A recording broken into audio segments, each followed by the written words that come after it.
Hi everyone. In this video, I'm interviewing Andre Fontenelle, the Associate Director for Internships and Employer Relations at Brooklyn College. Today, Andre is offering advice on how to write a resume.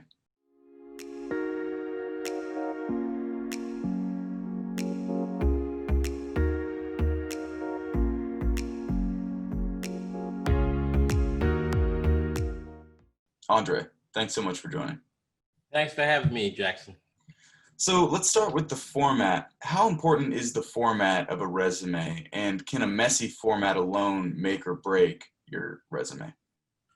Yeah, so your format's definitely important because people are going to be looking at this and trying to understand who you are, again, in a very quick time frame. So estimates say between 5 and 15 seconds is the first sort of scan that a person's looking at the resume. So if it's messy, it's a bad look, right? So for example, think about this. A person is trying to get somebody's attention for a job. They've got 15 seconds. They have to provide a snapshot of what it is that they have to offer, right? So what I tell students is think about that snapshot similarly to a selfie. And when a person's taking a selfie, they don't just click one time and say, okay, my selfie is done, let me post it online. They want to make sure that that selfie gets them at the exact angle that showcases whatever it is that they're trying to get across. So with your experience, it's the same thing. There are different recruiters, they have different things that they're looking for, and you're gonna put together your document in a way that somebody's gonna say, okay, this person is ready. And if it's messy, it's the same deal as if somebody, took that same selfie after they just woke up in the morning, they got the cold on their eye, their hair's messy, they wouldn't do that. They wouldn't. They just wouldn't. They would make sure that it took the care, right? And the other point of the resume being, a very neat sort of format is the idea that this is a sample of your work, right? So if I'm to believe you're going to be a good worker for me, how could I believe that something that is your own personal document is messy, it's got typos, got errors? If that doesn't look good and that's what's your thing, how could I believe that you're going to produce high quality things when it's my things? Great. So that said, do you have any specific tips on how applicants should format their resumes? Yes, definitely. I would go with Old Faithful, which is reverse chronological order, which is when you talk about what you're doing most recently and you work backwards. There is some variation to that depending on how your particular set of jobs have sort of played out, but that's the best format that I would say to use.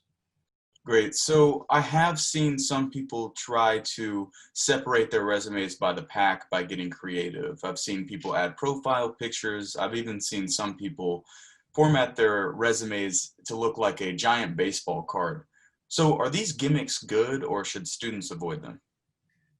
Well, who is your audience, right? Know your audience and then try to attack this process the way that you think is best fit. So whether you know someone who works in the company, you've read their description, something is telling you they want that creativity. At the same time, remember that artificial intelligence is often the first screener of a resume. So they're going to be looking very much for the content that's on the resume itself. So that means that fancy graphic that you put may not be helping you. The other thing is you don't want to be creative on your resume at the detriment of the content, because sometimes people put resumes together and the way it's formatted, the space to actually write whatever the description or what have you is so brief, there's no real way that you can talk with substance the way that you need to, right? So would they like a creative resume if they see this fancy graphic? I think that they would take note of it, but in terms of them hiring you, they want to make sure that you have the goods. And that means the way that you've described yourself. You do have plenty of options in terms of putting portfolio links on your actual resume so that they can see the type of work that you've done that may be more of a creative capacity.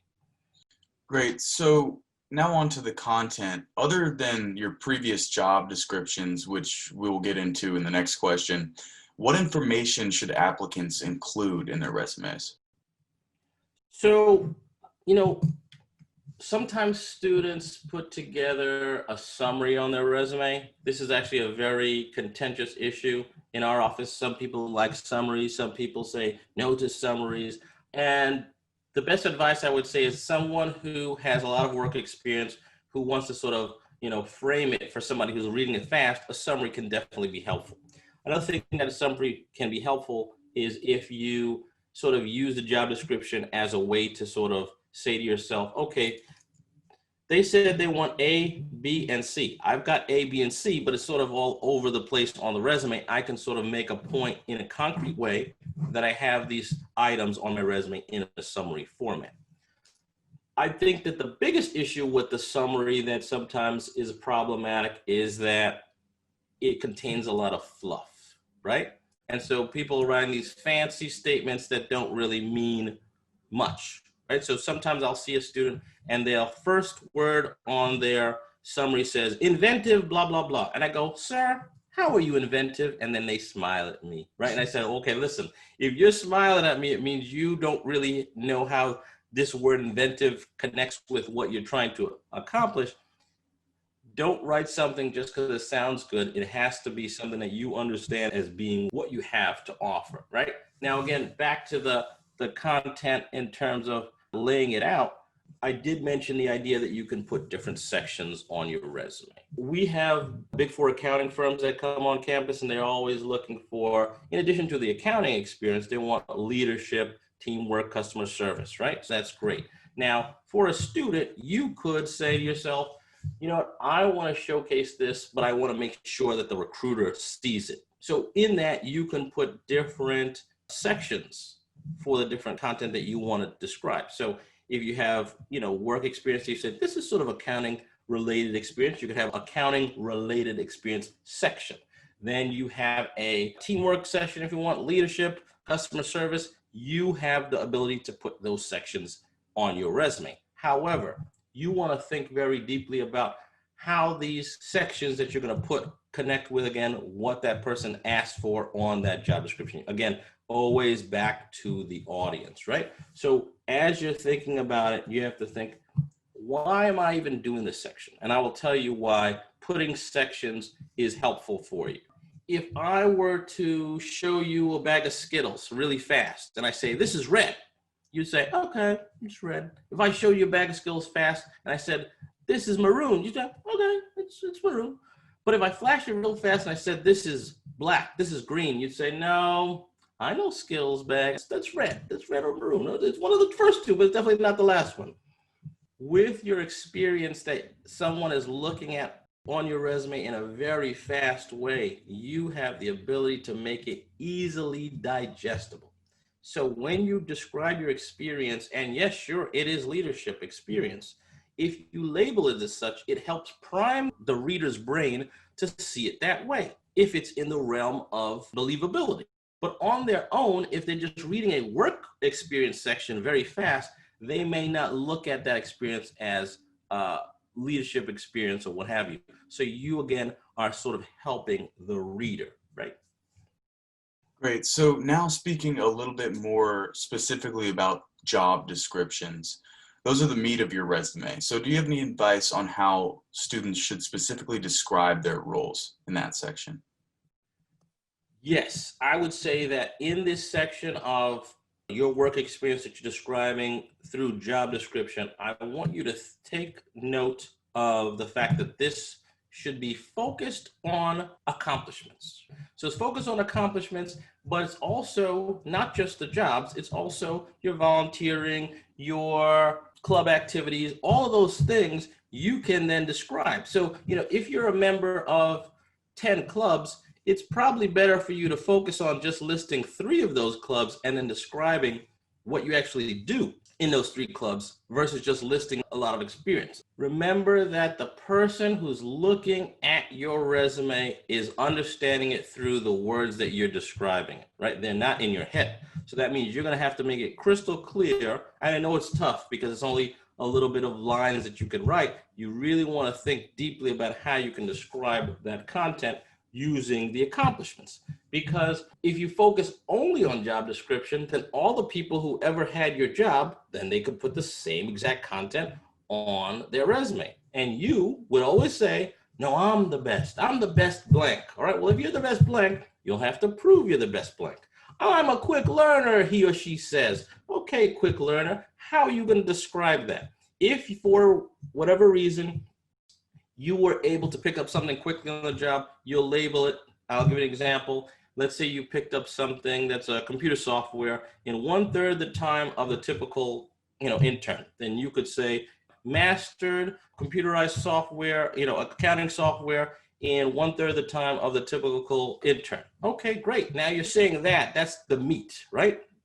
That's the meat that we'll want, that like will be crystal clear for why someone can see that you have differentiated yourself. If you've won awards, things of that nature, you want to include those things as well, because that's something that's distinct to you. In closing with this section, I would just say, make sure if you could use metrics, right? So again, I give you the example of 1/3 the time, right? If you did something where you increased sales by 50%, use those metrics, you can also think of trying to be as clear as possible, right? So for example, you could say, I'm top 10 in blank. Well, the recruiter might not know top 10 of what? How do they know that you weren't top 10, you were 10 of 10, right? So they're still top 10, right? So if you were top 10 out of 100, then you would want to make sure that you make clear that, or you just say top 10%. You try to find the language that most emphasizes your highlights. Great. So are there any common resume mistakes that you would caution applicants to avoid making? So there are a couple of mistakes. Super common ones are just not being consistent. So for example, most of these statements are not normal sentences, so you don't have to put a period on the end, but if you do, you have to be consistent about that. The way that you're labeling any headings, any of those types of things, you want to make sure that those are labeled consistently. So that's a big issue, is just consistency of it, making sure everything that you write is true, right? Again, you never need to make anything up, folks. Like, you just need to think about what you've done and describe it, but you don't have to make anything up. Another thing I would say is don't undersell. So sometimes I have students who maybe the GPA isn't 4.0, which, most people's not 4.0, but there may be even reasons for that. So for example, I met with a student yesterday and I told him that I was going to include him in this same chat because I asked him, were you working full time and going to school full time? And he says, yes. Now the GPA is not a 4.0, but as I talked to him more, he was going to allow the resume to say work full-time and school full-time. Now that's a thing where I would say, we talked about should summary, should you not summary? I would say you could simply put a profile statement on the top of your resume. And in this person's case, it could say attend school full-time while working full-time. I asked him more questions because again, I've learned the game. And sure enough, he was going to put work full-time, school full-time. But I dug deeper and I found out that this gentleman actually works 7 days a week and he works 64 hours a week. So I said, no, don't just say work full-time, school full-time, right? Work for 60 plus hours per week while attending school full-time. Now, for a recruiter, what do they want? They're trying to glean from this resume, does this person have a set of qualities that I want in a candidate? And sure enough, if I know that you're working 60 plus hours per week and attending school full time and doing well in school, that means you have a hardworking nature, and that is a big plus for a candidate, getting that across from the jump. Great. Well, thanks, Andre, for joining us today. Thank you. If you like this video, please give it a thumbs up. And for more interviews like this, please subscribe. Have a great day, everyone.